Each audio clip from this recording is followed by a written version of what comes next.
Hello friend, नैतिक IAS academy के platform पे आप सभी का स्वागत है। अंतर्राष्ट्रीय संबंध में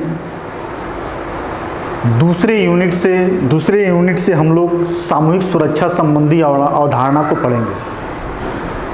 कल हम लोगों ने दूसरे यूनिट से शक्ति संतुलन की अवधारणा को पढ़ा और आज हम लोग सामूहिक सुरक्षा की अवधारणा को पढ़ेंगे। जो सामूहिक सुरक्षा है, सामूहिक सुरक्षा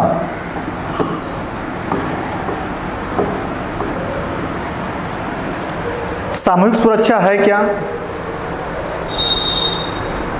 जो शक्ति संतुलन सिद्धांत के उद्देश्य के संदर्भ में यदि हम लोग चर्चा करें तो शक्ति संतुलन का उद्देश्य अंतर्राष्ट्रीय राजनीति में शांति और न्याय की स्थापना को लेकर है और युद्ध की समस्याओं को निवारण करने के लिए अंतर्राष्ट्रीय राजनीतिक संबंधों में या अंतर्राष्ट्रीय राजनीतिक समस्याओं में जो युद्ध की स्थिति बनती है, उस युद्ध की स्थिति को दूर करना और शांति स्थापित करना, न्याय स्थापित करना, अंतर्राष्ट्रीय व्यवस्थाओं को सही तरीके से संचालित करना, ये शक्ति संतुलन का मुख्य उद्देश्य है। इसी उद्देश्य को लेकर सामूहिक सुरक्षा अवधारणा भी अस्तित्व में आई। जहाँ शक्ति संतुलन की अवधारणा शांति की स्थापना करने में विफल रही, वहीं सामूहिक सुरक्षा की अवधारणा जो है विश्व में शांति की स्थापना और न्याय की स्थापना, युद्ध की भयावह स्थिति को दूर करना, अंतर्राष्ट्रीय विवादों को निपटारा करने में ज़्यादा कारगर और महत्वपूर्ण साबित हुई। इसी सामूहिक सुरक्षा अवधारणा को हम लोग क्या करेंगे, पढ़ेंगे। तो सामूहिक सुरक्षा की अवधारणा जो है 17वीं शताब्दी में आई और इसके जन्मदाता के रूप में वुडरो विल्सन को इसके जन्मदाता के रूप में माना जाता है। वुडरो विल्सन इसके जन्मदाता हैं।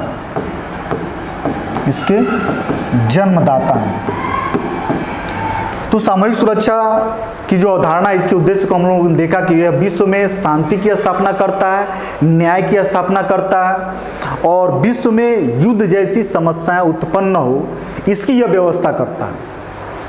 तो यह व्यवस्था करता है, तो इसका काम क्या है, किस आधार पर ऐसी व्यवस्था का स्थापना करता है? तो सामूहिक सुरक्षा की अवधारणा का कॉन्सेप्ट यह होता है कि इसमें कई राष्ट्र एक साथ मिलके इस बात के लिए राजी होते हैं कि दूसरा राष्ट्र यदि उन पर आक्रमण करता है तो एक राष्ट्र पे आक्रमण न मान के सभी राष्ट्रों पे आक्रमण माना जाएगा और उस आक्रमण का प्रतिरोध एक राष्ट्र न करके बल्कि सभी राष्ट्र मिलकर करेंगे। इस तरीके की अवधारणा से यह बात आक्रामक राष्ट्र के मन में बैठ जाएगा कि वह अकेले किसी भी राष्ट्र पे हमला नहीं कर सकता है। यदि वह हमला करता है तो निश्चित तौर से उसे पराजय की सामना करनी पड़ेगी।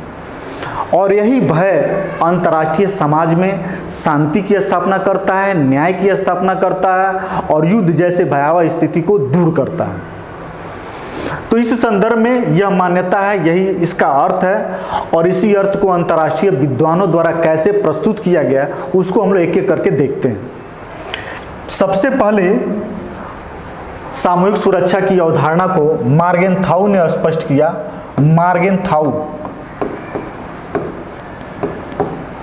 मॉर्गेनथाउ ने क्या कहा कि जो सामूहिक सुरक्षा है, सामूहिक सुरक्षा की अवधारणा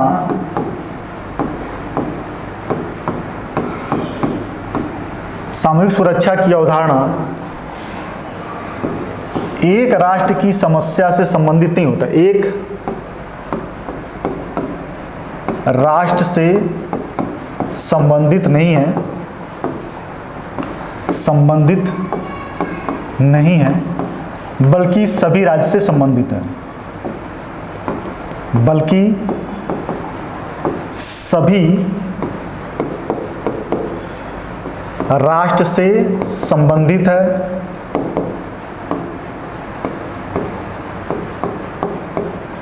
और इसकी चिंता और सुरक्षा की चिंता और सुरक्षा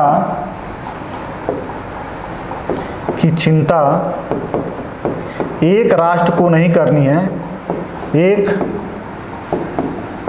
राष्ट्र को नहीं करनी है बल्कि सभी राष्ट्र करेंगे,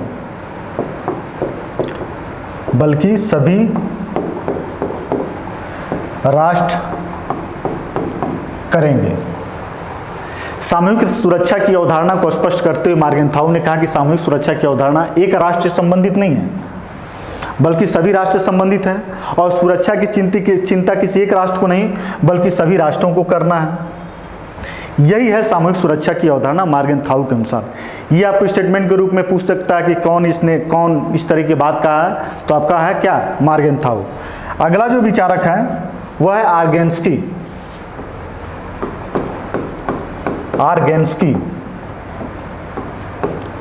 आर्गेन्स्की ने कहा एक अंतर्राष्ट्रीय व्यवस्था के आधार पे सामूहिक सुरक्षा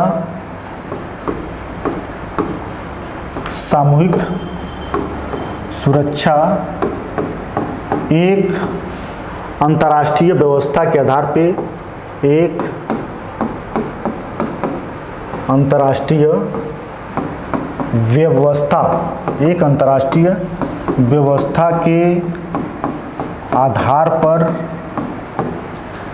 सभी राज्यों के आधार पर आक्रमण का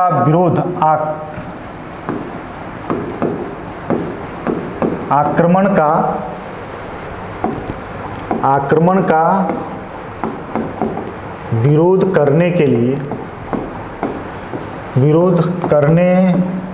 लिए सभी राज्यों का प्रयास है। सभी राज्यों का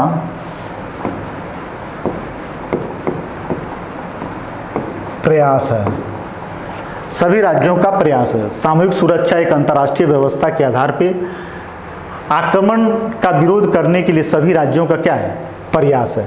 यही सामूहिक सुरक्षा का अर्थ और परिभाषा आर्गेन्स्की और मार्गेंथाउ ने दिया है, जो आपको स्टेटमेंट के रूप में यह परिभाषा पूछ सकता है।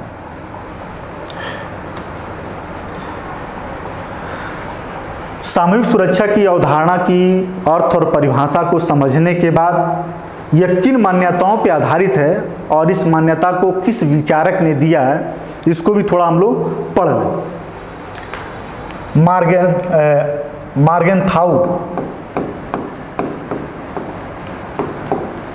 मार्गेंथाउ ने सामूहिक सुरक्षा की 3 मान्यता बताया।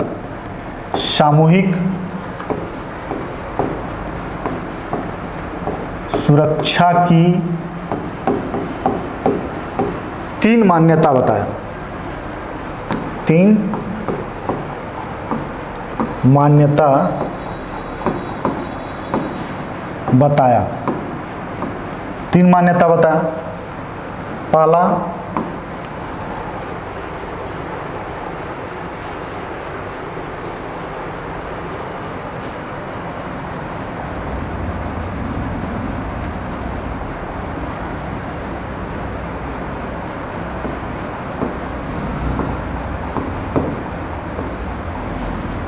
आक्रमणकर्ता से अधिक शक्ति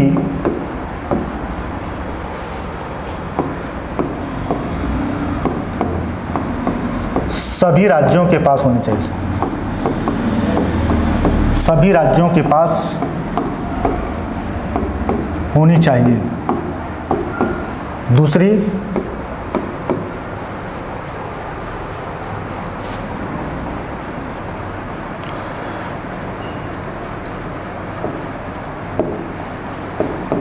सभी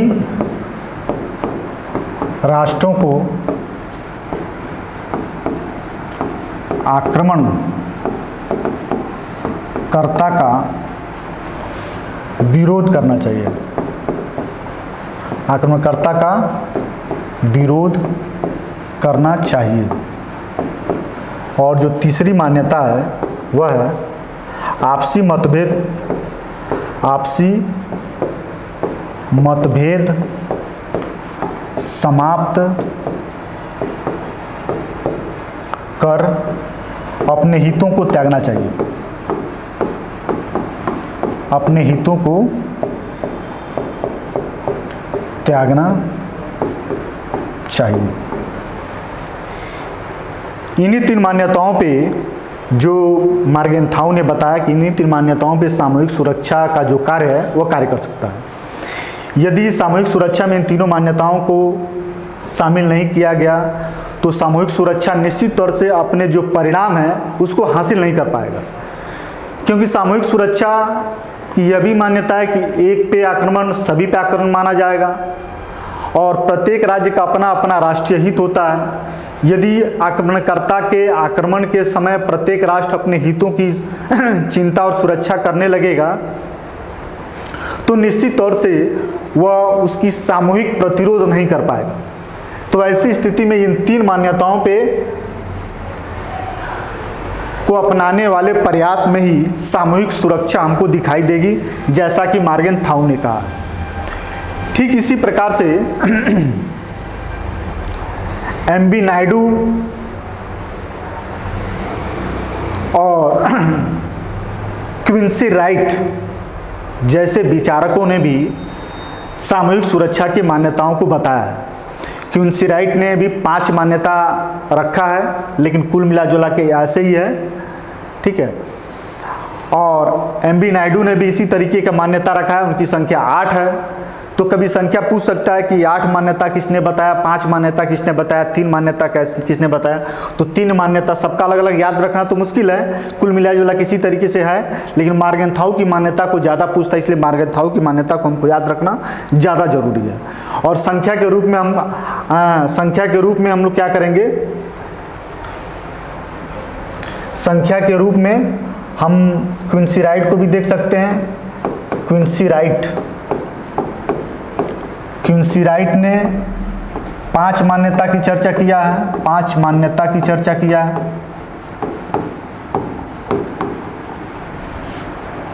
एम.बी.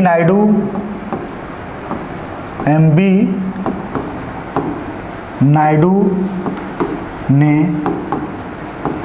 8 मान्यता की चर्चा किया है।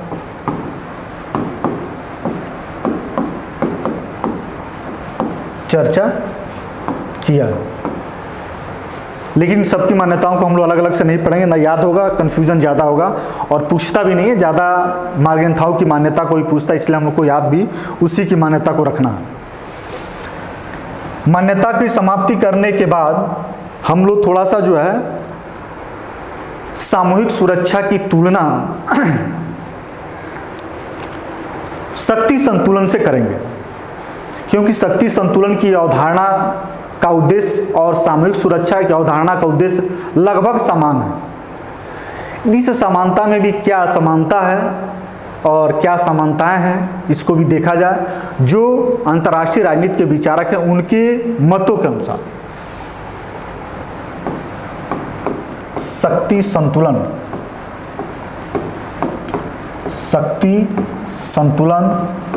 एवं सामूहिक सुरक्षा,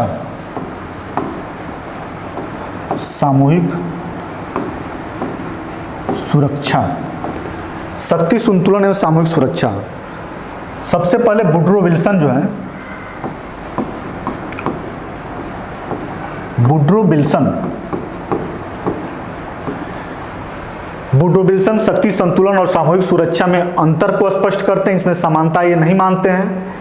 इनका मानना है कि जो शक्ति संतुलन है एक नकारात्मक अवधारणा है, सकारात्मक अवधारणा है, और सकारात्मक अवधारणा के साथ साथ संपूर्ण जो विश्व है वह एक गुट में, एक प्रतिस्पर्धी गुट में बंट जाता है, और एक प्रतिस्पर्धी गुट में बंटने के कारण एक ऐसे संबंधों का निर्माण करता है जिसमें हमेशा प्रतिद्वंदिता और शक्ति प्राप्त करने की होड़ लगी रहती है, और इस व्यवस्था से शांति की स्थापना और न्याय की स्थापना अंतर्राष्ट्रीय जगत में नहीं हो पाती, बल्कि सामूहिक सुरक्षा की अवधारणा में प्रत्येक राष्ट्र एक दूसरे को सहयोग करके आक्रमणकर्ता राष्ट्र को निगलेक्ट करते हैं, उनके आक्रमण को समाप्त करने का सामूहिक प्रयास करते हैं। तो इस तरीके से जो सामूहिक सुरक्षा की अवधारणा है, यह शक्ति संतुलन की अवधारणा की तुलना में शांति को स्थापित करने में ज़्यादा कारगर और ज़्यादा महत्वपूर्ण है। इसलिए वुड्रो विल्सन ने शक्ति संतुलन और सामूहिक सुरक्षा की अवधारणा में बिल्कुल स्पष्ट अंतर किया। तो आपसे प्रश्न ऐसे पूछेगा कि शक्ति संतुलन और सामूहिक सुरक्षा में अंतर किसने किया है, तो वुड्रो विल्सन ने किया है। अब आते हैं हम लोग समानता पे। तो दो ऐसे विचारक हैं जो शक्ति संतुलन और सामूहिक सुरक्षा की अवधारणा में बहुत अंतर स्पष्ट नहीं करते हैं, जिसमें पहला विचारक है पामर एवं पार्किंसन। पामर एवं पार्किंसन। पामर एवं पार्किंसन ने कहा विश्व सरकार के अभाव में विश्व सरकार के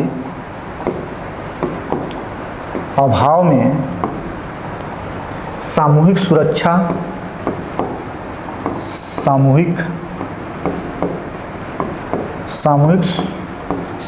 का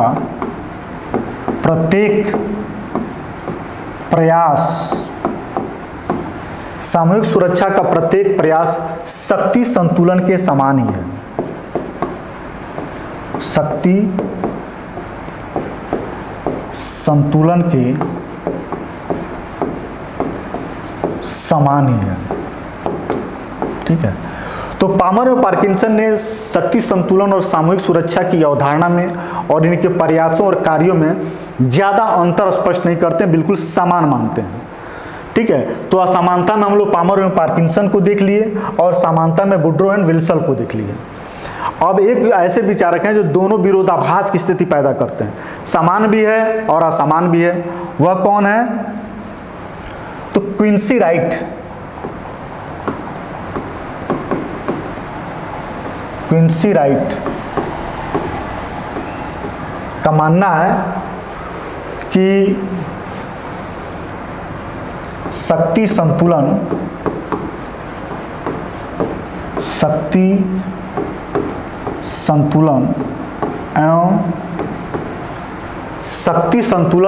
एवं सामूहिक सुरक्षा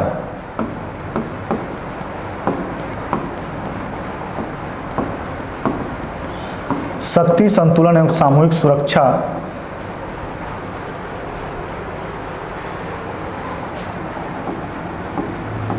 एक दूसरे के पूरक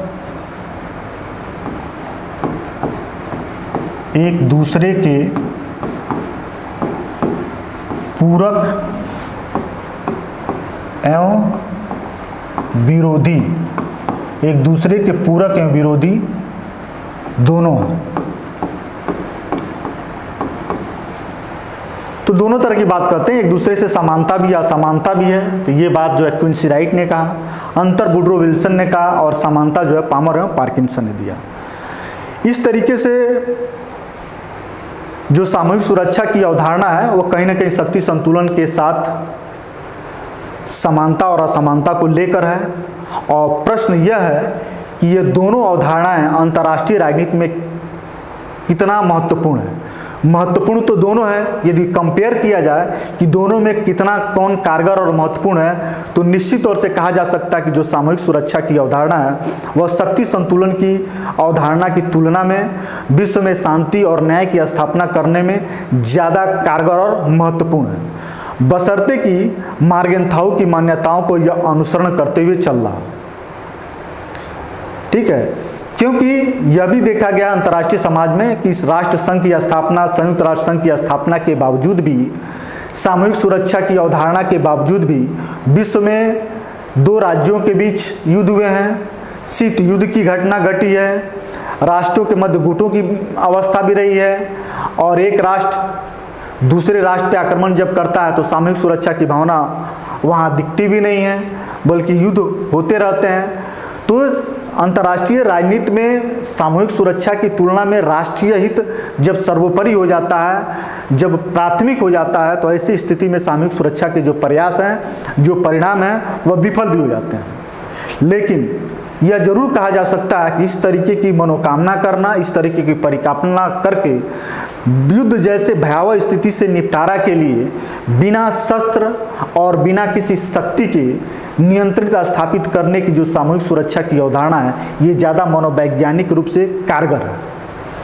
और आज भी अंतर्राष्ट्रीय राजनीति के जगत में, अंतर्राष्ट्रीय क्षेत्र के जगत में जो शांति और न्याय स्थापित करने की प्रयास और कदम उठाए जा रहे हैं, उसमें यही कदम ज़्यादा कारगर और महत्वपूर्ण है। ठीक है, इस तरीके से सामूहिक सुरक्षा की अवधारणा का जो टॉपिक है हमारा समाप्त होता है। इसके बाद फिर नए टॉपिक के साथ नेक्स्ट दिन में हम आपके सामने उपस्थित होंगे। धन्यवाद।